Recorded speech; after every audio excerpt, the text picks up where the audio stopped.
Olá! Hoje vamos dar início ao planejamento e controle da cadeia de suprimentos. E nessa aula eu vou apresentar para vocês alguns conceitos introdutórios. Imaginem a seguinte situação. A próxima vez que você for abastecer seu carro ou moto, ou for com algum conhecido seu em um posto de combustível, pare e pense. Quando você chega ao posto, sempre encontra a gasolina disponível. Por quê? Ela sempre está lá? É lógico que algum distribuidor deve ter enchido o tanque do posto, mas antes disso, formou-se uma formidável cadeia a montante do posto, ou seja, uma cadeia para que se chegasse o combustível no posto. Então vamos do início. Primeiro, os geólogos devem ter prospectado e encontrado petróleo. A Petrobras deve ter perfurado e extraído esse petróleo. Em seguida, através de navios ou dutos, o petróleo chega a uma refinaria que converte-a em seus derivados, dentre eles a gasolina. E finalizando, a gasolina ela é enviada de caminhão às empresas credenciadas pela Petrobras para armazenar e distribuir a gasolina à sua rede de postos. Então vejam aqui, ó, primeiro o petróleo foi encontrado, depois ele foi extraído, depois ele foi transportado e nesse primeiro momento, ó, transportado de navios ou por meio de dutos, até que ele chegasse na refinaria, que converteu em seus derivados, e aí essa refinaria novamente, transportou esses derivados para alguma rede de distribuição. Imagine agora uma segunda situação. Imagine-se num supermercado em busca de um detergente. Você vai ao setor de detergentes e encontra uma vasta gama de marcas que competem por liderança em preço ou por algum tipo de diferenciação. Ao selecionar sua marca favorita, você ativou uma complexa rede de empresas empenhadas em gerir um fluxo de materiais. Para que sua marca favorita não faltasse na gôndola do mercado, pode ter adotado esquemas como armazenagem externa do tipo cross-docking para manter constantemente abastecido a gôndola. Cross-docking, gente, é quando se armazena o produto em algum armazém antes de chegar exatamente no ponto que ele deve chegar, que no caso seria o supermercado. Ou através de janelas de tempo, nas quais o distribuidor da marca ela leva a mesa, podendo vir até mesmo a colocar o produto na gôndola. Então, hoje em dia, existe isso. O próprio fornecedor do produto, ele controla o estoque do supermercado, no caso aqui, e a partir desse controle ele sabe quando que ele deve abastecer a gôndola ou não. Então a gente chama isso de Just in Time 2. Então mais para frente a gente vai aprender como que funciona isso. Ao comprar o produto, então, houve uma baixa no estoque do produto, que movimentou toda a cadeia para repor o produto. De forma simplificada, essa situação ela ilustra a seguinte cadeia. Então aqui nós temos o supermercado. Aí o supermercado ele solicita detergente do fabricante de detergente. Ou ele pode buscar esse detergente por meio do cross-docking. Só que quem abastece esse cross-docking, que é um distribuidor, também é o fabricante de detergente. O fabricante de detergente, para que ele possa produzir o detergente, ele precisa da embalagem plástica na qual ele vai colocar o produto. Essa embalagem plástica, ela vem de uma cadeia química, no caso, o petróleo. Então, o plástico, ele também vem do petróleo. Além da embalagem plástica, ele precisa de uma embalagem de papelão para armazenar os vidros, os frascos, né, de detergente. Essa embalagem de papelão, ela vem de uma fabricante de papel, que busca, né, esse papel de uma empresa madeireira.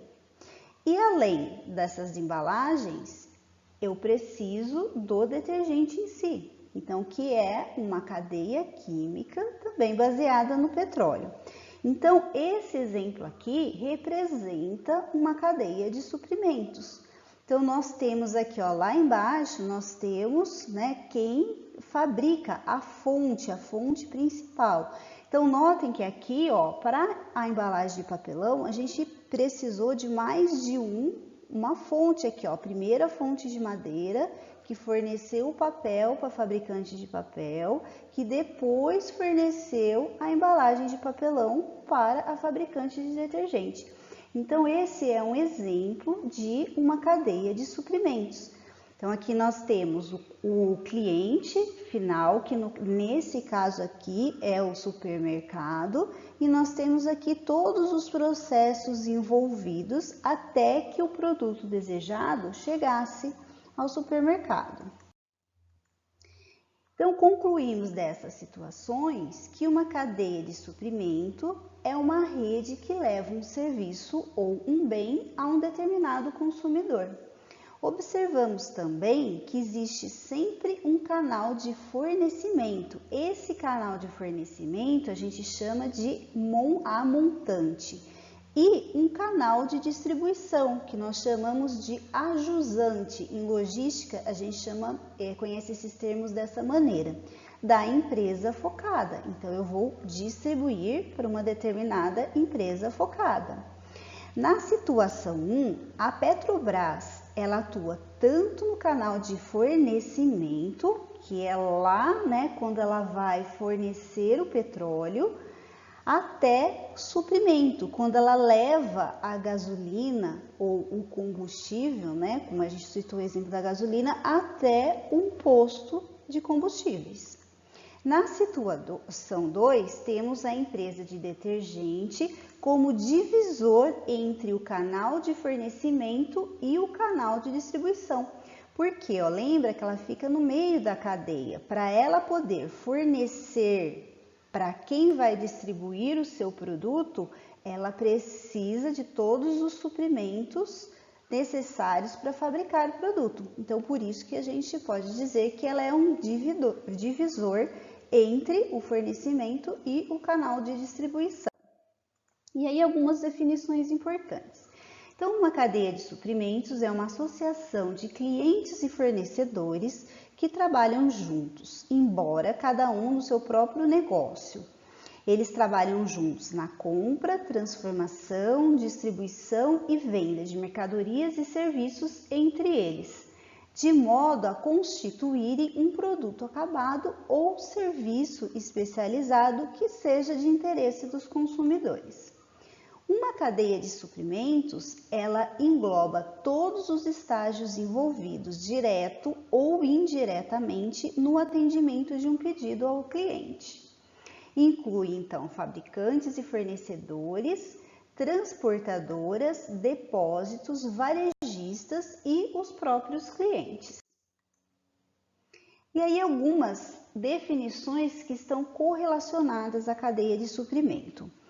A primeira delas é a cadeia de demanda. Então, essa cadeia de demanda envolve todo o processo de motivação, planejamento, compromisso com a demanda do cliente por produtos e serviços. E a cadeia de valor, ele é um conjunto completo das atividades que adicionam valor ao produto e serviço, desde o último fornecedor, que é o primeiro lá, o que fornece a primeira matéria-prima, até o cliente final. Então, no caso de produto, inclui toda a logística reversa, que, por exemplo, é o reuso, reciclagem, remanufatura, recondicionamento, canibalismo e, por fim, o destino final, que é o lixo industrial. Então, nós vamos falar também de logística reversa um pouquinho mais para frente. E como que esses conceitos se relacionam? Então, a cadeia de valor, ela é igual à cadeia de suprimentos mais a cadeia de demandas. Então, a cadeia de suprimento, ela vai olhar o fluxo de materiais ao longo da rede de empresas. Então, ela vai ser responsável por chegar todo esse material em qualquer uma das partes que ele esteja até o cliente final. E a cadeia de demanda, ela vai olhar o fluxo do pedido, que percorre no sentido inverso da cadeia. Então, parte do pedido do cliente para que eu chegue até a empresa fornecedora daquele produto. Uma cadeia de suprimentos, ela pode ser visualizada como uma rede de operações que envolvem produtos, serviços ou informações.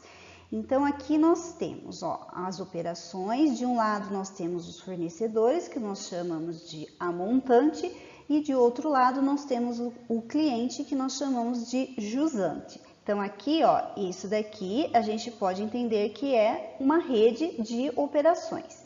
A cadeia, então, ela é constituída pela interligação entre esses elos, formando assim a rede que o opera. Então, fornecedores e clientes, eles cooperam entre si. Se eu não tivesse clientes, eu não teria que vender produtos. Se eu não tenho produtos para vender, eu não tenho fornecedores. Então, um coopera com o outro. A motivação para analisar, então, essa rede de operações está na possibilidade de compreendê-la e assim poder melhor administrá-la. Então, 3 ações são importantes para isso. Primeiro, configurar de forma eficiente essa cadeia de suprimento. Depois, definir a melhor localização para cada operação. E, a partir daí, administrar a capacidade de operação dessa rede. O que é a capacidade de operação? É a capacidade de eu buscar lá no meu fornecedor e entregar lá no meu cliente final da melhor maneira possível. Então, aqui nós temos um exemplo, com a operação principal. Aí aqui nós temos a primeira camada de fornecedor, a segunda camada de fornecedor. Aqui nós temos a primeira camada do lado direito aqui de clientes, a segunda camada de clientes e o cliente final. Então, se a gente pensar no exemplo do supermercado, Então, a operação principal seria o detergente, eu ter o detergente lá, a fabricação desse detergente. Então, como primeiro fornecedor, quem que eu teria? Eu teria o fornecedor da embalagem plástica, eu teria o fornecedor da embalagem de papel e eu teria a empresa a química, que vai ser realizada para a produção do detergente. Como segunda camada, por exemplo, vamos citar o caso da primeira camada, a embalagem de papelão, eu teria como segunda camada a empresa de papel. E como fornecedor inicial nesse caso, a empresa madeireira. Então, ela que partiu dela, que forneceu o papel para a empresa que faz papel, que forneceu o papelão para a empresa que vai produzir o detergente. E aqui, o que eu tenho? Eu posso distribuir esses produtos para um atacadista, por exemplo, e esse atacadista vai distribuir para uma rede de supermercados, então seria a segunda camada de cliente, e que vai distribuir para o meu cliente final, que vai ser aquele que vai efetivamente comprar esse detergente. Então, aqui notem que nós temos a gestão de compras e suprimentos, então temos que gerir tudo isso na cadeia de maneira eficiente. Além disso, nós temos que gerir a distribuição de um fornecedor para o outro e até que chegue no cliente final. Nós temos que administrar a logística, a gestão de material. E toda essa administração a gente pode dizer que seria a gestão da cadeia de suprimentos.